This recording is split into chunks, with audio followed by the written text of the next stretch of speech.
خۆشەویستەکەم بۆ ئەم وەمان وای گەورە بوو ئێستاگەر کاکتۆشاخەوان عەزیەت کێشێ یەک بوومان باتێ کە لێرە دەرەکەوێت و ئیساکەنە جەنابیان عەزیەتە کێشن ئەیچێنەوە بۆ ئینسانێک دەستەکانە خۆش بێ زۆر جوانە ئەمە ئیساکەنە یەک ڕەگی مومانە بردەسایە دەستیان خۆش بێ ئەم تیمە هەڵەساون یەک مو دەبێنن ئەیبینن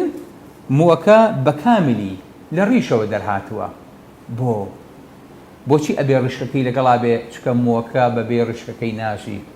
واتە ئەمە شتێک نییە لەسەر لەشی ئینسان ئاوا چێنرابێت و دانرابێ ئەگەنا ئینسان شتێکی زۆر قەباعەت دەرەچوو هەموو لاشەی ئێمە ئەبوو بە شوێنی دەرزی ئەبوو بە شوێنی مو یاخود دەبوو بە شوێنی بۆیاخ و دواتر لەگەڵ هەموو دەستنوێژێکە ئاشۆرایەوە چکە ئینسان جوانترین نەخشێکە خوای گەورە پێیدا بێ ئەوەیە کافەرمێ لقد خلقنا الإنسان في أحسن تقويم ولقد صورناكم ئێوەمان تەسویر کردووە جوانمان کردوون ڕازانومان نەتەوە بەچی بەو نەخش و نیگاری لەسەر ئینسان هەیە بەم برۆیانە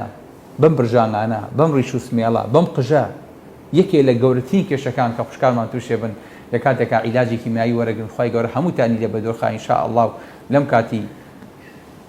لەم کاتە مبارەکەیە دوعا ئەکەین کە تووشی نەخۆشی کیمیایی و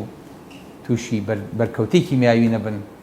چکە یەکەم شت کە نەخۆشەکە پرسیارەکە خەمی گوچیلە و جگەر و دڵ و هیچ شوێنێکی نییە ئەڵێ کاکتۆجان ئێگەر کیمیایەکە وەرگرم قژم ناوەرێ چەند ساڵام قژە بەخێوەکە ئەخر قژی ئافرەت زۆر جیاوازە